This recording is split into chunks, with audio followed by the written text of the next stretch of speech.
Hi, everybody. Welcome to the Jimmy Dore Show.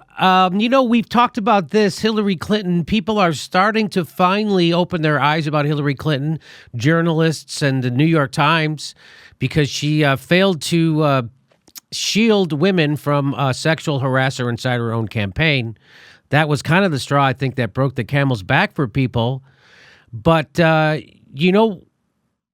what's kind of crazy is that Bill Clinton is now being, even people like Chris Hayes is tweeting out it's time Bill Clinton be held responsible or accountable for the stuff that he did, which people always talk about Monica Lewinsky or Jennifer Flowers, but they never talk about Juanita Broaddrick, right? And she accused Bill Clinton of raping her.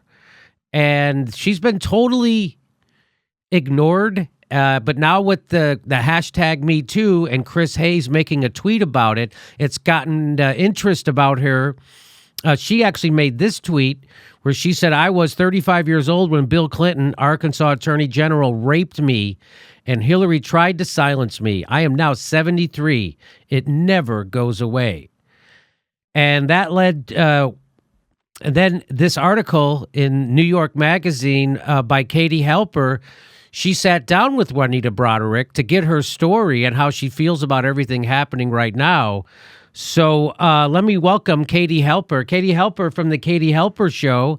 You've seen her on this show before, and her writing has appeared in Salon, Vice, The Nation, Rolling Stone, and now she's here to tell us about this piece and her interview with Juanita Broaddrick. Hi, Katie. Thanks for being here. Hi, thanks for having me. So, Katie, tell me how did you first become aware of the Juanita Broaddrick story? So I, for years, had heard that there was someone who had said she was raped by Bill Clinton. The name was a little bit familiar to me, but it wasn't a story I knew in great detail. And I didn't know what she looked like. I didn't know who she was. The reason that I heard about her or actually paid attention to her, because I really dismissed it. I thought, there's so many right-wing nuts out there. There's so many right-wing conspiracy theories out there. And this probably is just another one of them, right? But I barely even paid attention to it. It wasn't even that much on my radar. But what happened was Katie Baker, who's a journalist at BuzzFeed, did a really good, nuanced, fair kind of investigative reporting piece on Juanita Broaddrick. And it was in August 2016 called Juanita Broaddrick Wants to Be Believed. But I didn't hear about that until I heard about a Wonkette piece, which was saying, and it was by that woman, Rebecca Shopcorp. You got me. She's the woman who called Jill Stein the C word. Oh, okay? I'd never even heard about that. Huge. Wow. Oh, yeah, she's a huge Hillary Clinton fan. In fact, when she was reading What Happened, the book, which as you, I think it was you, Jimmy, right, who said you like a book that answers its own question on the front cover. Correct. What Happened, Hillary Clinton. She was reading that and she live tweeted it and she said, my eyes are tired. My eyes are sore from laughing, from learning and crying. But, and learning and crying were spelled with an N apostrophe at the end, which makes it that much worse. Anyway, she wrote this piece. She's a big Clinton defender. And she wrote this piece saying that Bill Clinton may have raped Juanita Broaddrick, but that doesn't mean he's not a good feminist. Now, that was, it was a bittersweet, because on the one hand, I was kind of impressed. She was the only person who was actually saying, it's probably likely that Bill Clinton raped Juanita Broaddrick. But then she totally whitewashed. It wasn't that she denied it. She just whitewashed the significance of that. And she said, I believe in forgiveness. I'm Catholic, which I believe in forgiveness, too.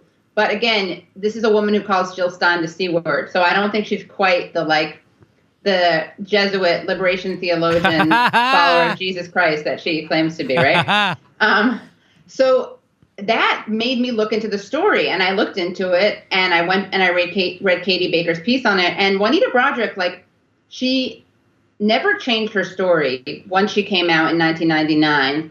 And the story, I'll get to the story in a second, but the only criticisms that people have of her are ones that they would make, that they would consider to be rape victim blaming. In other words, when liberals and feminists criticize Juanita Broaddrick, they use arguments that if anyone used against a rape victim who wasn't claiming they had been raped by Bill Clinton, these women liberals and feminists would call gaslighting, rape victim blaming, asking for the perfect rape victim, and they'd be right.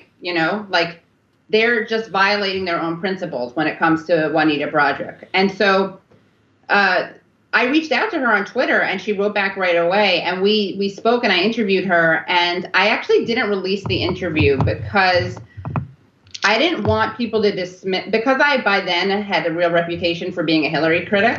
I didn't want people to dismiss her story as an attempt by me to like ruin things for Hillary Clinton.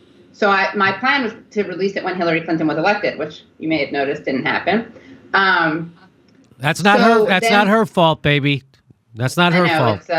It's the fault of the state of Wisconsin voting to not let her into the state with that referendum they made. And so I spoke to her again though because I wanted to update our interview. And it's really weird because Juanita Broaddrick she supported Trump. We'll talk about that in a second, but she and I have a lot of political differences, right? She'll tweet things that I think are very right wing.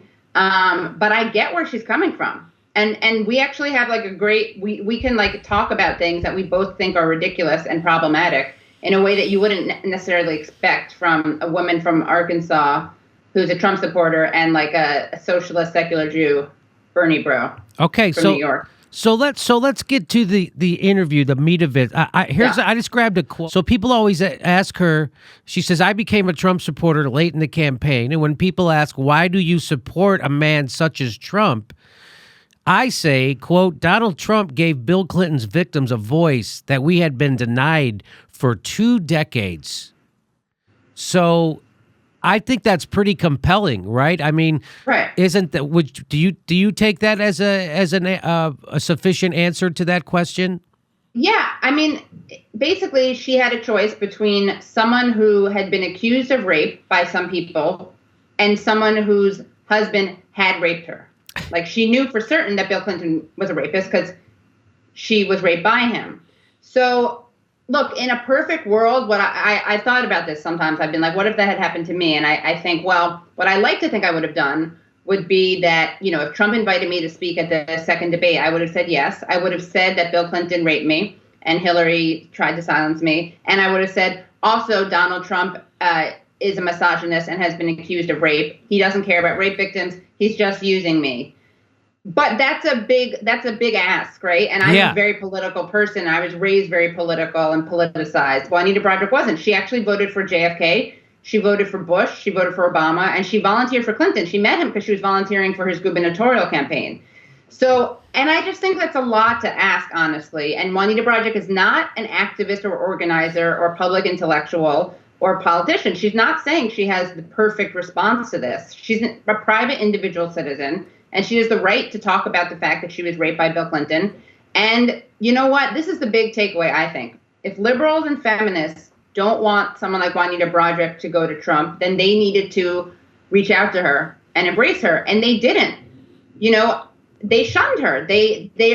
Patricia Ireland from Now actually did say something at one point because it was just too much to be silent about it. She said something like, she said something implying, let's not smear Juanita Broaddrick.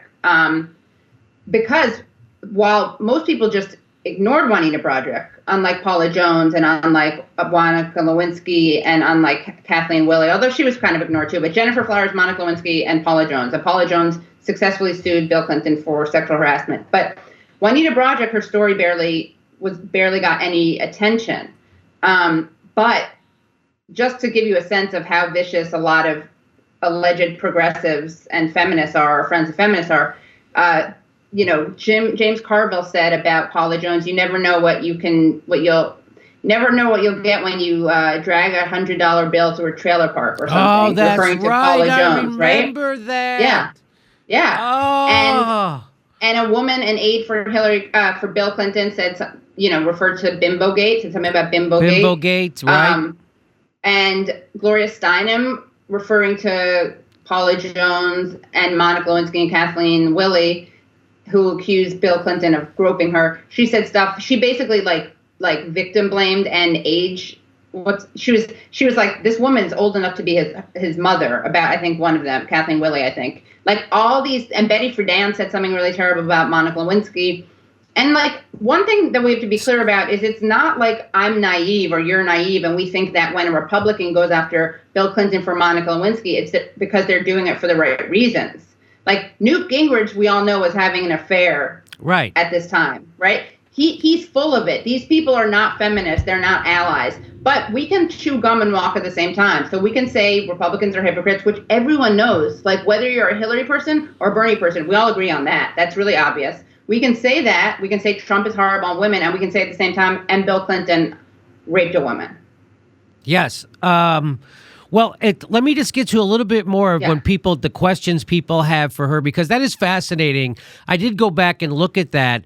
And it was amazing how ubiquitous it was, how the women's movement, the people who were the leaders of it, totally whitewashed what Bill Clinton did and made excuses for it. Like, even if he did do this, it's okay, cuz look all the good stuff he's done for women. That's what they were saying. That right? I'm not making that up, correct? No, yeah. Well, and in fact, Juanita Broaddrick herself says, I mean, I think it was awkward. Like Gloria Steinem did say that. She was like, look, he's way better on women's issues than, but she also was not acknowledging Juanita Broaddrick. I think that if it had been rape, she would have not been able to say that. So she either didn't know about it or was just pretending not to know about it, because I think people will say stuff about sexual harassment and about groping and that they wouldn't say about physical, forced, violent rape. I mean, a lot of people also, you know, there's something problematic as libs and feminists, and I am a feminist, I'm a leftist, not lib, but there's something problematic about what Clinton did with Monica Lewinsky also, right? The most powerful man in the world having sexual relations with an intern. But yeah, it's not what he did with Juanita Broaddrick, which was raping her in a hotel room and like biting her lip and pushing down on her shoulder and ripping her pantyhose and you know, coming up that he had a whole elaborate thing and she was it's really a tragic story. It was in the 70s. She was the head of an operator of a nursing home. She was volunteering for him. She was really excited. She says and people should really listen to the interview. I'm not saying that to toot my own horn, but it's just it's really cool to hear her story. Like her voice telling it as opposed to just reading it. But she was really excited because she was volunteering for Bill Clinton. She thought he was really charismatic. He was going to do great things for the state of Arkansas.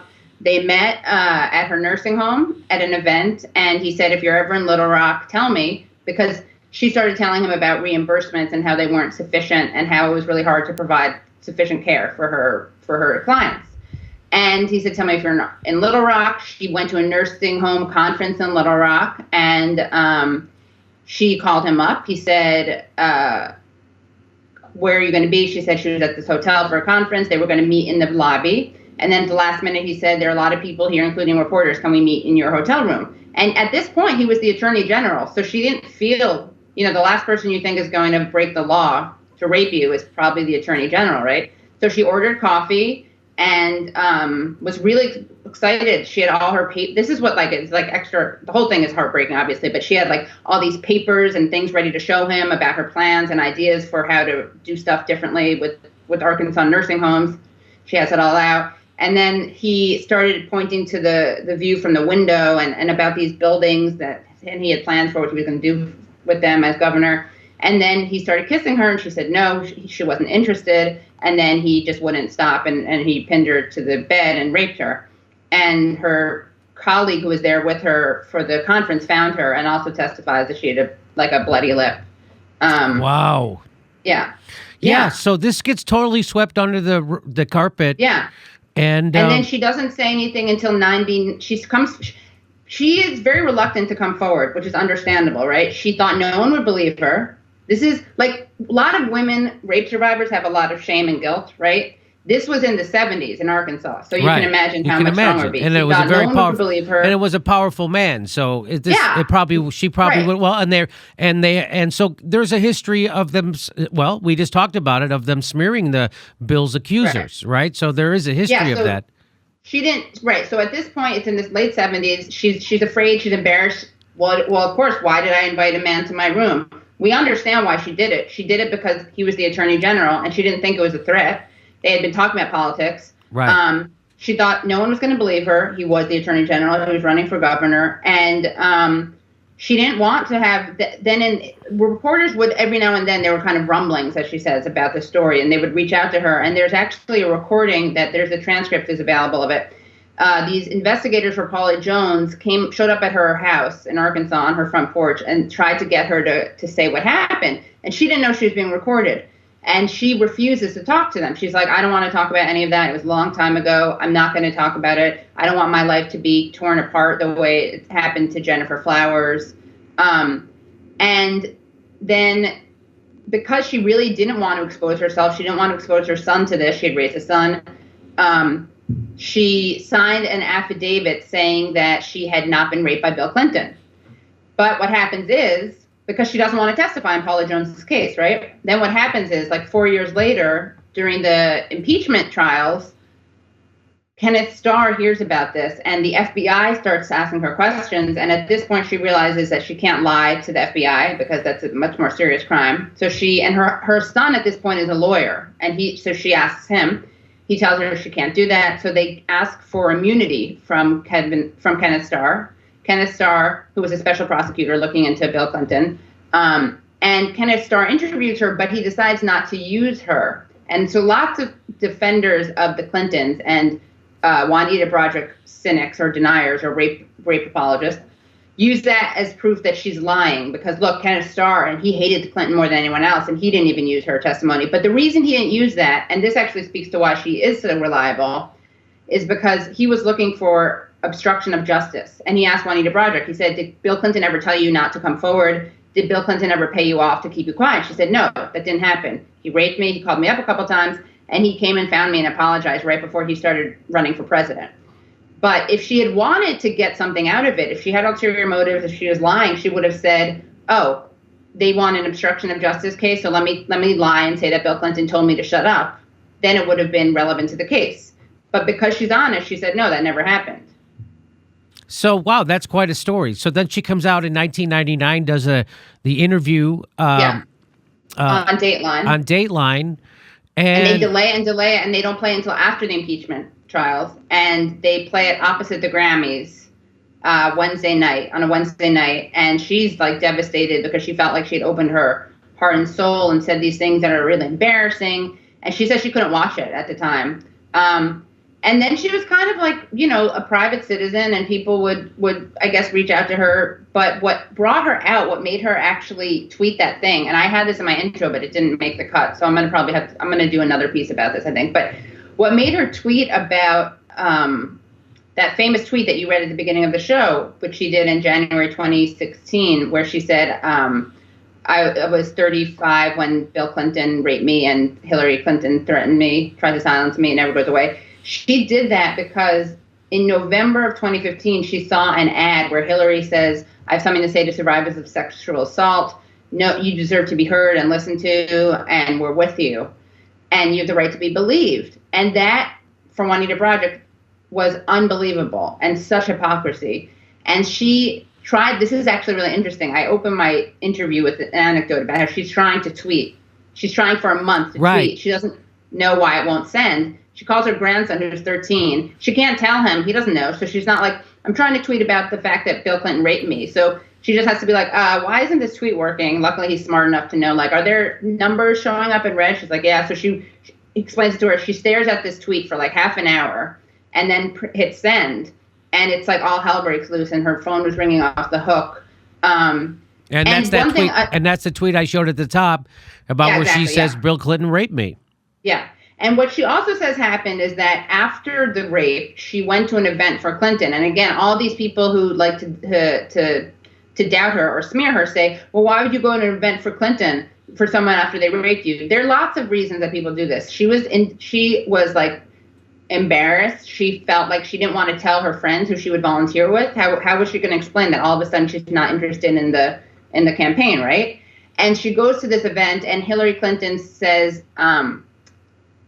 wow, I've heard so much about you, or Bill really appreciates everything you've done. And so Juanita thinks that was Hillary threatening her to stay silent. And she herself admits that that's something that, like, she knows people won't necessarily believe that. And I told her once, I said to her, there are people who will believe you about Bill Clinton who won't believe you about the Hillary Clinton part. And she goes, yeah, I know, but that's what happened. And that's how I see it. And I want to tell my truth. So again, she's not like, if she wanted to take down the Clintons, she would just limit her story to Bill Clinton, because a lot of people who won't get on board about the Hillary thing would get on board with that. So for her, it's that much more hypocritical. And of course, she wasn't at all surprised that Hillary Clinton shielded this guy, who we now know was accused, Strider Burns, who was accused of Burns Strider. I can't remember. I think it's Burns Strider is his name, and she was her faith advisor inside her campaign. Yes. And he was a sexual harasser, and she knew about it. She was made aware of it, and she didn't fire him. And she just which was against the advice of her campaign manager, against the advice. Her own campaign manager told Hillary Clinton to fire that sexual harasser. She didn't, and he went on to. She was supposed to go to counseling. He never went to, and then he went on to get another job working for David Brock, who wrote the book literally on how to slut shame a woman. Hill. Anita Hill. So that's a big Clinton ally, that guy. And he hired that sexual harasser. Guess what? He started sexually harassing people over at the new job, working for David Brock at Correct the Record. Oh, so shocker. But let me get to... And then he was fired then. And then he was fired then. But that's a great example of how it's like the Catholic Church. You just shuffle the person around, and you have blood on your hands when you do that, right? Yes. You knew about that. They docked some of his pay. They mandated that he would go to counseling. As you said, he didn't want to going to counseling. And you know what? That's on you the next time it happens. Not just, it's on everyone who ignores that or condones it. So let me get to this a little bit more from your interview with her. Yeah. And I'll put a link underneath to the article and to you did a podcast with her, right? Yeah. Okay, yeah. So I'll put a link to that too. And then she says, and then they say, well, why did you go to the debate? So if you don't remember, Trump brought in a lot of people who Bill Clinton had allegedly sexually harassed, and Juanita Broaddrick, who she says he raped her, and they would sit in the front row of those debates, which I thought was really Machiavellian of him. So they ask her, well, why did you go to that debate? And she says, well, I had been told for 2 decades to go back into the woodwork. I didn't matter. So here was my opportunity to be heard in a huge public forum. I just couldn't have imagined that happening to me after all these years. So that's why she went. And then this is also from your article. Some people who supported Hillary Clinton in the primary in general, of course, are criticizing Bill Clinton for the first time. Senator Gillibrand and writers like Matt Iglesias, for example, now say that Bill Clinton should have resigned over Monica Lewinsky. Why do you think that is? Like, why do you think they're doing that now? And she says their bravery comes up now when the Clintons have lost their power. And then one more quote I want to get to, and she says, and they say, do you feel used by the campaign? And she says, I don't know what I feel. I just feel glad that I had that opportunity to bring this to view again. If we were used, I don't care. Whatever his reasons were, she means Trump, whatever Trump's reasons were when he asked us to the second debate, I thought I would finally be able to tell my story to millions of people who had never heard it before. And that's why I went. And so that's why she went to the debates, and that's why she said she supported Trump at the end. And so I think those are very good answers. What did you like those answers, Katie? What did you think of them? Yeah. I mean, I think that again, why wouldn't this? I mean, Trump is very Machiavellian, like you said, right? He's very smart about this stuff, and Hillary Clinton was hamstrung in the campaign by being married to Bill Clinton. And first of all, people say it's sexist. Look. She invoked his legacy constantly. While she was campaigning for herself, it's fair game. We don't not talk about what Bill Clinton did because they were a big part of each other's political careers. But I remember when I was watching that debate and I said, why isn't Hillary Clinton hitting him harder on the grabbing women by the pussy thing? And my mom goes, because she has her albatross of a rapist husband in the room there with her about Bill Clinton. And it's true, like Trump was very, very, very good and agile about the way he responded to that. And he just went to the Bill Clinton story. And I think that, I think that it was such a close election. I think that Bill Clinton could have actually cost her the election, because I think that she probably would have gone after Trump more effectively around the sexual assault stuff than she was able to, given that Trump turned around and said, well, your husband's been accused of this stuff too. And I just said I did. I just was locker room talk, but your husband actually did this. So we talked about this a little earlier about the women who were the leaders of the feminist movement. They all turned their back on Juanita Broaddrick, and they gave a pass to Bill Clinton, even for Monica Lewinsky and Paula Jones and all the other stuff that he was accused of doing and did. And so you ask her about this, and I hope that what they did for women's rights brought us women to a better existence. I just hate that they threw me and the other victims of Bill Clinton under the bus to do it. I used to think that you can sacrifice a few for the many, but I've come to another realization.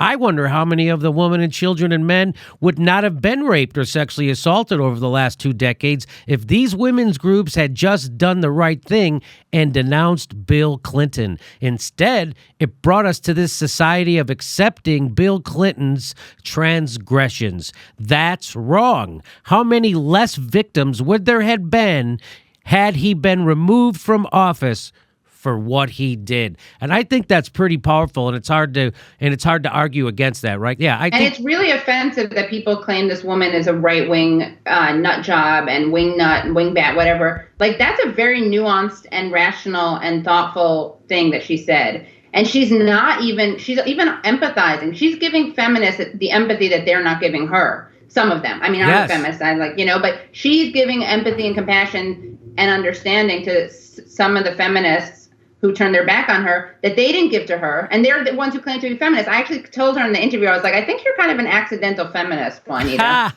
I agree. Because she was Me Too before there was Me Too. And she's basically saying everyone has to be believed and not just when it's politically convenient. The thing is, like, as Matt Iglesias and others pointed out when they said Bill Clinton should have resigned over Monica Lewinsky, it's not like he resigned and Newt Gingrich would have taken over. He would have resigned and Al Gore would have taken over.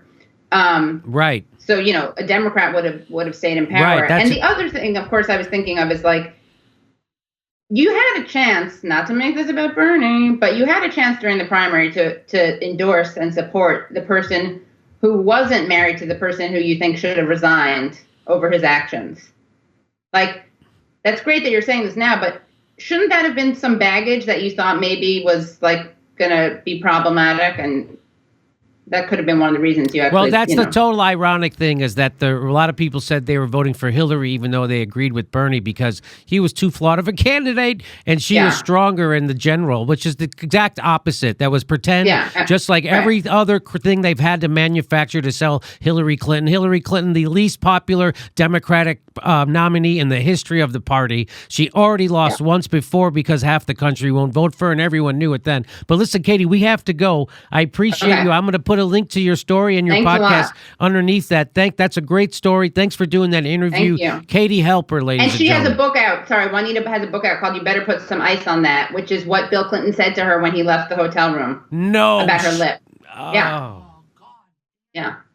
And unless you want to see any more proof, last thing, that Hillary Clinton is totally enabled by her supporters, see the bizarre tweet that she tweeted out in response to the story breaking about her not firing the advisor in 2008. It's the worst non-apology. It makes her seem like she did the right thing. And she said she was glad that woman spoke out and she encouraged her. And when it happened, and had her say or was heard. Yeah, she was heard, and then Hillary Clinton heard and said he's not worth firing. Yes, over you. That's what that would her tweet. We already did a segment on that. We'd already showed that tweet. But all right, Katie Helper, thank you very much.